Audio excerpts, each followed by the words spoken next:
Hello everyone and welcome back. Last lecture तक हमने gate 2019 में जो क्वेश्चन आए उन्हें सॉल्व कर चुके हैं। अब हम गेट 2018 के क्वेश्चन मॉर्निंग सेशन में जो आए थे उनके साथ स्टार्ट कर रहे हैं। तो first question is the figure shows a simply supported beam P Q of uniform flexural rigidity E I carrying two moments m and 2m.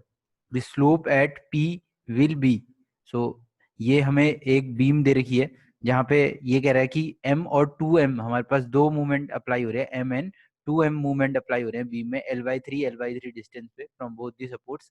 We have to calculate the slope at p। हमें इस point पे slope को calculate करना है। तो पहले हम देख लेते हैं कि हमारे पास स्लोप को कैलकुलेट करने के कितने मेथड हो सकते हैं। स्लोप को कैलकुलेट करने के लिए हमारे पास तीन मेथड्स हो सकते हैं। फर्स्ट हम देखते हैं जो हम स्टैंडर्ड रिजल्ट्स का यूज करके डायरेक्टली हम स्लोप की कैलकुलेशन करते हैं। सेकंड मेथड, ये मैं एग्जाम पॉइंट ऑफ व्यू से बता रहा हूँ कि कौन कौन से मेथड हो सकते हैं, और भी मेथड है हमारे पास। तो दूसरा हमारे पास होता है मोमेंट एरिया मेथड का हम यूज करते हैं, और third method we use is conjugate beam method. तो तीन मेथड हम generally exam point of view में इन तीन मेथड को यूज करते हैं। तो इन तीनों में से हम कौन सा मेथड चूज करेंगे उसके लिए हमें थोड़ा बेसिक बताना चाहिए। स्टैंडर्ड रिजल्ट तो इसमें ऑब्वियसली यूज नहीं हो रहा है क्योंकि कोई भी स्टैंडर्ड रिजल्ट का केस यहाँ पे फॉर्म नहीं हो रहा है। अब हम बात करते हैं मूवमेंट एरिया मेथड की। तो मूवमेंट एरिया मेथड का हमें पता होना चाहिए। मूवमेंट एरिया मेथड में जब भी हम मूवमेंट एरिया मेथड की बात करते हैं तो हमेशा एक रेफरेंस लाइन या रेफरेंस पॉइंट के रिस्पेक्ट में स्लोप या डिफ्लेक्शन निकाला जाता है। तो क्या कहना चाह रहा हूं मैं यहाँ पे, देखते हैं। ये एक, अगर मैं सिंपली सपोर्टेड बीम की बात करता हूँ, सेंटर पे अगर पी लोड लगा हुआ है तो अगर इसका डिफ्लेक्टेड शेप यहाँ पे देखा जाएगा तो डिफ्लेक्टेड शेप क्या होगा, कुछ इस तरह से बनेगा। तो ये क्या है, सेंटर पे लोड लगा रखा है, तो यहाँ पे मैक्सिमम डिफ्लेक्शन आएगा सेंटर पे। और साथ ही साथ यहाँ पे जो स्लोप होगा वो कितना होगा, अगर इस पॉइंट को सी बोला है और इस पॉइंट को ए, तो जो स्लोप होगा यहाँ पे theta C will be equal to 0 होगा यहाँ पे स्लोप। तो अगर क्वेश्चन में पूछा गया theta A we have to calculate, तो मूवमेंट एरिया मेथड से हम क्या करते हैं, थीटा ए ना निकाल के हम theta A with respect to C निकालते हैं। That is theta A minus theta C हम कैलकुलेट करते हैं। थीटा सी हमारे पास 0 है तो अल्टीमेटली जो आंसर निकल के आएगा वो थीटा ए निकल के आएगा। इसका मतलब हमें क्या था, एक रेफरेंस या फिर एक नोन जगह थी जहां का मुझे स्लोप पहले से पता था। तो ये हमारे पास मूवमेंट एरिया मेथड था। अगर इस क्वेश्चन में मैं अप्लाई करने की कोशिश करूंगा तो देखो डिफ्लेक्टेड शेप कुछ इस तरह से नजर आएगा। यहाँ कहीं कुछ मैक्सिमम जरूर होगा, यहीं कहीं स्लोप भी 0 होगा, पर वो पॉइंट क्या है हमें पता नहीं है। उस पॉइंट को मुझे क्या करना पड़ेगा, करना पड़ेगा इस पॉइंट का डिस्टेंस। तो वो क्या होगा, एक अलग कैलकुलेशन हो जाएगी जो क्या क्वेश्चन को लेंथी करेगी। तो इस क्वेश्चन में हम क्या करेंगे, कॉन्जुगेट बीम का मेथड, कॉन्जुगेट बीम मेथड जो होता है उसको यूज करेंगे। तो कॉन्जुगेट बीम मेथड में हमारे पास जो पॉइंट हमें पता होना चाहिए वो ये होना चाहिए कि कॉन्जुगेट बीम मेथड में अगर कॉन्जुगेट बीम में मैं शियर फोर्स कैलकुलेट करता हूं तो हमारी मेन बीम में वो स्लोप को रिप्रेजेंट करता है। सिमिलरली अगर कॉन्जुगेट बीम में मैं बेंडिंग मोमेंट कैलकुलेट करता हूं किसी पॉइंट पे, तो वो हमारी मेन बीम पे डिफ्लेक्शन, उस पॉइंट पे डिफ्लेक्शन को शो करता है। साथ में हमें ये बताना चाहिए कौन सा सपोर्ट किस में कन्वर्ट हो जाता है जब हम मेन बीम से कॉन्जुगेट बीम की तरफ जाते हैं। जैसे फिक्स सपोर्ट हमारा फ्री एंड पे कन्वर्ट हो जाता है, फ्री एंड फिक्स पे कन्वर्ट हो जाता है। पिन सपोर्ट जो होता है वो पिन में ही पिन ही रहता है, मतलब चेंज नहीं होता वो। तो इस क्वेश्चन में अगर हम देखेंगे तो इस तरह से एक बीम दे रखी है जिसके दोनों एंड पे पिन सपोर्ट गिवन है। एक एम मूवमेंट यहाँ लग रहा है, एक M2M मूवमेंट यहाँ पे लग रहा है। दोनों का डिस्टेंस L/3 दे रखा है बोथ दी सपोर्ट से। तो अगर यहाँ पे मैं देखूंगा इसकी कॉन्जुगेट बीम बनाने से पहले मुझे इसका बेंडिंग मोमेंट या M/EI डायग्राम मुझे बनाना पड़ेगा। तो M/EI डायग्राम से पहले, जैसे P पॉइंट दे रखा है, ये Q सपोर्ट दे रखा है, तो उससे पहले I have to calculate the reactions at P and Q। तो रिएक्शन एट P मैं कैसे निकाल सकता हूँ, एक तो स्टैंडर्ड तरीका होगा, मैं क्या करूंगा, मूवमेंट अबाउट Q पॉइंट को 0 पुट कर दूंगा, वहां से मेरे पास क्या जाएगा, P पे रिएक्शन निकल के आएगी। पर एक शॉर्टकट हम क्या यूज कर सकते हैं कि कंबाइन, देखो M और 2M मूवमेंट लग रहे हैं, तो कंबाइंड मूवमेंट जो मेरे पास लग रहा है बीम पे वो कुछ इस सेंस में 3M का लग रहा है। तो अगर बीम को स्टेबल होना है तो इसके अपोजिट सेंस में सपोर्ट को मूवमेंट लगाना होगा। तो इस तरह से सपोर्ट को एक 3M का मूवमेंट इंड्यूस करना पड़ेगा। तो दो रिएक्शन है, इनका एक कपल बनाना पड़ेगा एंटी क्लॉकवाइज डायरेक्शन में। तो एंटी क्लॉकवाइज डायरेक्शन के लिए ये डाउनवर्ड डायरेक्शन में होगा और ये अपवर्ड डायरेक्शन में होगा। तो 3M का मूवमेंट कैसे आएगा, 3M divide by L, that is total length of the beam. तो ये भी क्या होगा, 3M बाई L। तो जिसको ये समझ में आ गया वेल एंड गुड। वरना दूसरा तरीका जो स्टैंडर्ड हमारे पास तरीका है वो तो है ही कि मूवमेंट अबाउट Q को 0 कर दूंगा और रिएक्शन एट P को कैलकुलेट कर लूंगा, या रिएक्शन एट Q को कैलकुलेट कर लूंगा, जैसे भी बेंडिंग मोमेंट डायग्राम बनाना आता है। तो अब देखो बेंडिंग मोमेंट डायग्राम, मुझे एक बार रिएक्शन यहाँ पता पड़ गया, तो अगर मुझे इस पॉइंट पे, देखो इस पॉइंट पे अगर मैं बेंडिंग मोमेंट की बात करता हूँ तो 3M, तो इस पॉइंट पे अगर मुझे बेंडिंग मोमेंट निकालना है तो कितना होगा, 3M by L into L/3। तो कितना निकल के आ रहा है, m निकल के आ रहा है बेंडिंग मोमेंट। तो ये इस पॉइंट पे मैं ड्रॉ कर लेता हूँ, लीनियर वेरिएशन होगा एक लोड की वजह से, पॉइंट लोड की वजह से हम समझ सकता हूँ, तो लीनियर वेरिएशन होगा। अब देखो m इस पॉइंट पे क्या होगा, एक क्लॉकवाइज सेंस में एक मूवमेंट लग रहा है m, तो इसका मतलब बेंडिंग मोमेंट में क्या होगा, पॉजिटिव मतलब राइज होगा, तो ये क्या हो जाएगा, m राइज कर जाएगा, m ये नीचे था तो ये क्या हो जाएगा, जीरो बेंडिंग मोमेंट हो जाएगा। सिमिलरली अगर मैं इस पॉइंट तक मूव करूंगा तो दोबारा से इक्वेशन लगाओगे तो यहाँ तक वो दोबारा से m हो जाएगा।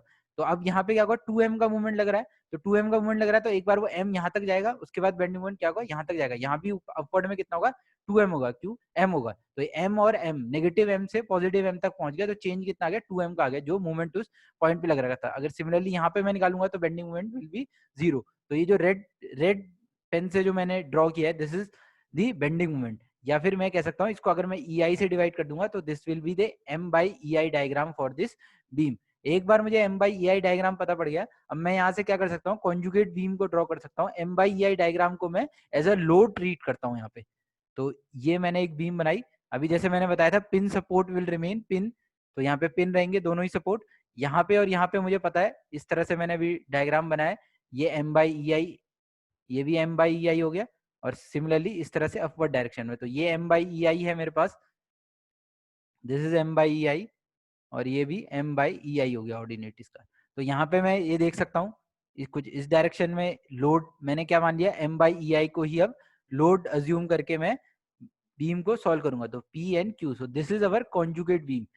ये हमारे पास कौन सी बीम हो जाएगी, this is our conjugate beam है, ये हमारे पास कॉन्जुगेट बीम है। अब हमें क्या करना है, जैसे मैंने थोड़ी देर पहले बताया था कि कॉन्जुगेट बीम में जो स्लोप रिप्रेजेंट, अगर मुझे मेन बीम में स्लोप निकालना है तो कॉन्जुगेट बीम में मुझे क्या निकालना होता है, शियर फोर्स कैलकुलेट करना होता है। तो इसका मतलब क्या है, यहाँ पे मुझे P पॉइंट पे I have to calculate the shear force, तो P पॉइंट पे shear force will be equal to reaction at the P point. P point पे जितना रिएक्शन होगा वही क्या होगा, शियर फोर्स होगा P पे। तो अगर मुझे P पे शियर फोर्स निकालना है तो सिंपली मैं क्या करूंगा, movement about Q will be equal to zero. तो movement about Q will be equal to zero को अगर मैं लिखता हूँ तो क्या हो जाएगा, अगर मैं यहाँ पे रिएक्शन मान लेता हूँ, RP से रिप्रेजेंट करते हैं, तो RP इंटू L, टोटल हमारे पास L था, ये कितना हो गया, L/3 हो गया, और ये भी L/3 है। देखो अब बाकी मुझे CG पता होना चाहिए, CG क्या होगा, इस ट्रायंगल का अगर मैं ब्रॉडर साइड से CG देखूंगा तो ये कितना होगा, 1/3 ऑफ द टोटल साइड होगा। अगर 1/3 में टोटल साइड की निकालता हूँ तो L/9 हो जाएगा। सिमिलरली यहाँ से भी इसका CG कितना हो जाएगा, ये भी L/9 हो जाएगा, और यहाँ से अगर मैं निकालता हूँ तो ये कितना हो जाएगा, 2L/9 हो जाएगा। ठीक है, तो क्योंकि 2/3 होगा वहां से, तो 2L/9 हो जाएगा। तो यहाँ पे अगर मैं कैलकुलेट करता हूँ तो पहले वाले ट्रायंगल की वजह से देखो, पहले वाले ट्रायंगल का एरिया कितना होगा, half into base into height multiplied by distance of CG। Distance of CG कितना हो गया, देखो 2L/3, 2L/3, देखो ये पॉइंट का डिस्टेंस कितना है, 2L/3 है हमारे पास। तो एक तो 2L/3 प्लस L/9, ये CG का डिस्टेंस हो गया, सारा L सेम है। तो सिमिलरली सेकंड ट्रायंगल की अगर मैं बात करता हूँ तो half into base into height हो गया हमारे पास, ये हाइट इंटू बेस हो गया, यहाँ पे क्या आएगा, L/3 प्लस L/9। और लास्ट ट्रायंगल क्या होगा, इसका डायरेक्शन देखो अपोजिट होगा, इसकी वजह से जो मूवमेंट आएगा वो क्लॉकवाइज सेंस में आएगा। इन दोनों की वजह से जो मूवमेंट आ रहा था वो एंटी क्लॉकवाइज सेंस में आ रहा था, और इसकी वजह से क्लॉकवाइज है, तो नेगेटिव ऑफ यहाँ पे भी half into base into height हो जाएगा, और यहाँ पे जो डिस्टेंस होगा वो कितना हो जाएगा, 2L/9 हो जाएगा। ठीक है, होपफुली ये सबको समझ में आया होगा, कि एक बार वीडियो पॉज करके आराम से देख सकते हो कि कैसे हमने लोड को लिया है। कुछ नहीं करना है, ट्रायंगल का area multiplied by the CG, उसके CG से हम क्या करेंगे, उसको मल्टीप्लीकेशन कर देंगे। अब सिंपली यहाँ से मैं क्या करूंगा, रिएक्शन एट P को कैलकुलेट करूंगा, तो reaction at P will be equal to ML/6EI। यहाँ से अगर कैलकुलेट करोगे तो कितना आ जाएगा, reaction at P will be equal to ML/6EI। तो जैसे मैंने बताया, यही रिएक्शन क्या होगी, शियर फोर्स हो जाएगी कंजुगेट बीम में, और मेन बीम में यही रिएक्शन क्या रिप्रेजेंट करेगी, स्लोप एट P को रिप्रेजेंट करेगी, that is theta at P को रिप्रेजेंट करेगी। तो अगर मैं अपने ऑप्शंस में भी देखूंगा तो B option will be the correct for this question, तो ML/6EI will be the correct answer. तो ये हमारा आज का फर्स्ट क्वेश्चन था, ये गेट 2018 में 2 मार्क्स क्वेश्चन में आया था। अब नेक्स्ट क्वेश्चन की तरफ मूव करते हैं। A cantilever beam of 2 meter with a square section of side length 0.1 meter is loaded vertically at the free end. The vertical displacement at the free end is 5 mm. The beam is made of steel with Young's modulus of 2 into 10 raised to power 11. The maximum bending stress at the fixed end of the cantilever is. So we have to calculate the maximum bending stress at the fixed end. तो यहाँ पे मैं अगर देखता हूँ तो इस तरह से एक बीम देखिए, कैंटिलीवर बीम, इसके एंड पे P का एक लोड मैं अज्यूम कर लेता हूँ, लग रहा है। अगर क्रॉस सेक्शन को मैं देखूंगा तो क्रॉस सेक्शन उसने दे रखा है कि स्क्वायर क्रॉस सेक्शन है जिसकी साइड कितनी है 0.1 मीटर है। तो इसका अगर मैं बेंडिंग मोमेंट यहाँ पे ड्रॉ करता हूँ तो बेंडिंग मोमेंट कुछ मुझे इस तरह से नजर आएगा। इसका बेंडिंग मोमेंट ऑल्दो उसने बता भी रखा है कि फिक्स्ड एंड पे ही मुझे क्या निकालना है, बेंडिंग स्ट्रेस निकालना है। तो अगर मैं फिक्स्ड एंड पे बेंडिंग स्ट्रेस को कैलकुलेट करने जाता हूँ तो फिक्स्ड एंड पे मूवमेंट कितना हो जाएगा, P इंटू एल हो जाएगा। एल की वैल्यू इसने 2 मीटर हमें गिवन है पहले से ही, एल की वैल्यू 2 मीटर प्रोवाइडेड है क्वेश्चन में। तो दिस इज BMD। ये क्या ड्रॉ किया हमने, बेंडिंग मोमेंट डायग्राम को ड्रॉ किया है। तो अब इस क्वेश्चन को सॉल्व कैसे करेंगे हम, देखो बेंडिंग स्ट्रेस निकालना है तो इससे पहले हमें P की वैल्यू कैलकुलेट करनी पड़ेगी, तभी हम क्या कर सकते हैं, बेंडिंग स्ट्रेस निकाल सकते हैं। बेंडिंग स्ट्रेस के लिए हमें पता है कि हम m by I will be equal to sigma by y का हम फॉर्मूले का यूज करेंगे जो हमारे पास बेंडिंग थ्योरी से निकल के आता है। पर इसके लिए मूवमेंट निकालना पड़ेगा, मूवमेंट P इंटू एल होगा, तो P हमें पहले कैलकुलेट करना पड़ेगा। तो P हम कैसे कैलकुलेट कर सकते हैं कि स्टैंडर्ड रिजल्ट से हमें पता होता है कि अगर इसका डिफ्लेक्टेड शेप ऐसा है तो ये हमने डेल्टा से अगर डिनोट किया तो डेल्टा यहाँ पे 5 mm क्वेश्चन में गिवन है, तो delta will be equal to PL cube upon 3EI। ये अगर हमारे पास पॉइंट लोड लग रहा होता है फ्री एंड पे कैंटिलीवर में तो ये क्या होता है हमारे पास रिजल्ट होते हैं। तो डेल्टा निकालने के, डिफ्लेक्शन निकालने के लिए, तो यहाँ से मैं सिंपली क्या करता हूँ, P की वैल्यू कैलकुलेट करता हूँ। P will be equal to 3 into delta into EI divide by L cube will be the value of load. देखो यहाँ पे चाहो तो वैल्यू कैलकुलेट भी कर सकते हो, पर मैं ये कहूंगा कि वैल्यू यहाँ पे ना कैलकुलेट किया है, क्योंकि हम जब नेक्स्ट यहाँ पे पुट करेंगे अपने बेंडिंग थ्योरी में पुट करेंगे तो वहां से कुछ चीजें कैंसिल आउट हो जाएंगी। अब मुझे क्या कैलकुलेट करना है, बेंडिंग स्ट्रेस। तो bending stress, maximum bending stress अगर कैलकुलेट करना है तो अगर मैं डायग्राम में यहाँ पे देखूंगा तो मैक्सिमम बेंडिंग स्ट्रेस क्या होगा, एक्सट्रीम फाइबर पे होगा। तो एक्सट्रीम फाइबर का डिस्टेंस कितना हो जाएगा न्यूट्रल एक्सिस से, जो कि y रिप्रेजेंट करता है, कितना हो जाएगा 0.05 मीटर हो जाएगा हमारे पास। तो यहाँ से मैं सिंपली पुट कर देता हूँ, maximum bending stress will be equal to m into Y divide by आई।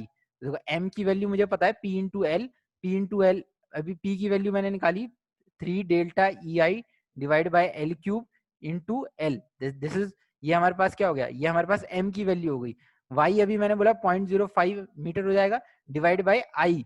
यहाँ पे मैं क्या करूंगा, आई पुट करूंगा। देखो अगर हम यहाँ पे P की वैल्यू निकालते हैं तो हमें क्या निकालना पड़ता है, आई निकालना पड़ता है पहले। तो आई किसके बराबर होता है, रेक्टेंगल के केस में BD क्यूब बाय 12 के बराबर। तो पर वो अननेसेसरी हमारी कैलकुलेशन क्या हो जाती है, लंबी होती है। यहाँ पे डायरेक्टली अगर हम देखेंगे तो आई की वैल्यू आई से कैंसिल आउट हो जाएगी। तो जो फाइनल रिजल्ट हमारे पास हो जाएगा 3 delta E into L, L को एल से काट सकते हो, स्क्वायर में जाएगा, और 0.05। तो यहाँ से अगर हम बेंडिंग स्ट्रेस की वैल्यू कैलकुलेट करना चाहेंगे तो बेंडिंग स्ट्रेस की जो वैल्यू आएगी, हम मैं उसको कन्वर्ट करता हूँ तो 37.5 न्यूटन पर mm स्क्वायर, या फिर इसको मैं क्या लिख सकता हूँ, this is also known as MPa। तो ये हमारे पास क्या हो जाएगा, मेगा पास्कल के बराबर हो जाएगा। यहाँ से जो रिजल्ट निकल के आएगा इनिशियली वो किस में निकल के आएगा, वो न्यूटन पर मीटर स्क्वायर में निकल के आएगा। यहाँ से जो वैल्यू निकल गई न्यूटन पर मीटर स्क्वायर में आएगी, उसको कन्वर्ट करना पड़ेगा क्योंकि क्वेश्चन में MPa के टर्म्स में रिजल्ट पूछा गया है। ठीक है, तो इसमें अगर मैं देखूंगा तो ऑप्शन डी इस क्वेश्चन का करेक्ट आंसर होगा 37.5। तो नेक्स्ट क्वेश्चन देखते हैं। तो हमारा नेक्स्ट क्वेश्चन है, a solid circular beam with radius of 0.25 metre and length of 2 metre is subjected to a twisting movement of 20 kilonewton metre about the z axis at the free end, which is the only load acting as shown in the figure. The shear stress of component tau xy at point M in the cross section of beam at a distance 1 meter from the fixed end is, so we have to calculate the shear stress component tau xy at the point M। तो यहाँ पे figure में हम देखेंगे तो ये point M दे रखा है, जो ट्विस्टिंग मूवमेंट दे रखा है T is equal to 20 kilometre metre, वो यहाँ पे फ्री एंड पे अप्लाई हो रहा है। ये cross section of the beam दिया है, सर्कुलर क्रॉस सेक्शन बीम है, दोनों एक्सेस यहाँ पे दे रखी है, तीनों एक्सेस यहाँ पे दे रखी है एक्स वाई जेड। ठीक है, तो तीनों एक्सेस हमें दे रखी है, ये पॉइंट M को डिनोट किया है। देखो टाउ एक्स वाई हमें पहले समझना पड़ेगा कि टाउ एक्स वाई कैसे हम लिख सकते हैं, कि यहाँ पे ये टाउ एक्स वाई हमने लिखा हुआ है। तो अगर मैं यहाँ पे देखो इस पॉइंट को अलग से ड्रॉ करने की कोशिश करता हूँ तो मैं अभी इस तरह से क्या किया, मैंने एक M एलिमेंट को बाहर निकाल लिया। तो ये मेरा क्या हो गया, एक M एलिमेंट क्या हो गया, बाहर निकल गया। अब इस सरफेस को मुझे समझना पड़ेगा, ये जो मेरा M एलिमेंट बाहर निकल के आया है, इस M एलिमेंट पे टाउ एक्स वाई क्या है। तो टाउ एक्स वाई की अगर मैं बात करता हूँ, समझ जाता हूँ, तो x क्या होगा, मैं प्लेन की बात करता है, यहाँ पे x will be equal to plane और y is will be equal to direction की बात करेगा वहां पे। ठीक है, तो अगर मैं यहाँ पे बात करता हूँ तो ये इस प्लेन की बात कर रहा होगा, ये वाले प्लेन की बात कर रहा होगा टाउ एक्स वाई के केस में। तो मैं क्या कर सकता हूँ, यहाँ पे इस तरह से यहाँ पे एक शीयर स्ट्रेस बनाऊंगा जो किसके बराबर होगा, टाउ एक्स वाई के बराबर होगा। तो देखो टॉप सरफेस हो गई एक प्रकार से, ये वाली सरफेस कौन सी है, टॉप सरफेस या फिर फ्री सरफेस है। और हमेशा ध्यान रखना कि फ्री सरफेस के केस में shear stress will be equal to zero होता है, तो टाउ एक्स वाई की वैल्यू क्या होगी, जीरो आएगी। अब ये क्वेश्चन में चेंज कहाँ पे आया था, अगर वो ये पूछ रहा होता कि इस प्लेन पे कितना शीयर स्ट्रेस होगा, तो देखो इस प्लेन पे जीरो नहीं होगा शीयर स्ट्रेस केवल इसी प्लेन पे जीरो हो रहा है, ठीक है। तो टाउ एक्स वाई की वैल्यू कितनी जाएगी, जीरो हो जाएगी। अगर इस प्लेन पे कभी कैलकुलेट करने को पूछा जाएगा तो हमें ये पता है कि टॉर्जन की वजह से जो वेरिएशन होता है शीयर स्ट्रेस का, हमने देख रखा है वेरिएशन कैसा होगा टॉर्जन की वजह से, सेंटर पे जीरो हो जाएगा, बाकी एक्सट्रीम फाइबर पे मैक्सिमम हो जाएगा। ये कैसे निकाल सकते हैं हम, T by J is equal to tau by R होता है। तो आर जैसे जैसे बढ़ता जाएगा, रेडियल डिस्टेंस जैसे जैसे बढ़ता जाएगा वैसे वैसे शीयर स्ट्रेस, देखो यहाँ से क्या निकलेगा, tau is directly proportional to R, तो जैसे जैसे आर बढ़ता जाएगा वैसे वैसे टाउ भी बढ़ता जाएगा। तो इस प्लेन पे निकालना हो तो अलग बात है, पर ये यहाँ पे क्वेश्चन में टाउ एक्स वाई पूछा गया था, यहाँ पे यही थोड़ा सा इस चेंज था इस क्वेश्चन में, तो जो हमें पता होना चाहिए था। तो इस क्वेश्चन अगर मैं देखूंगा तो correct answer will be zero, तो A option will be the correct option.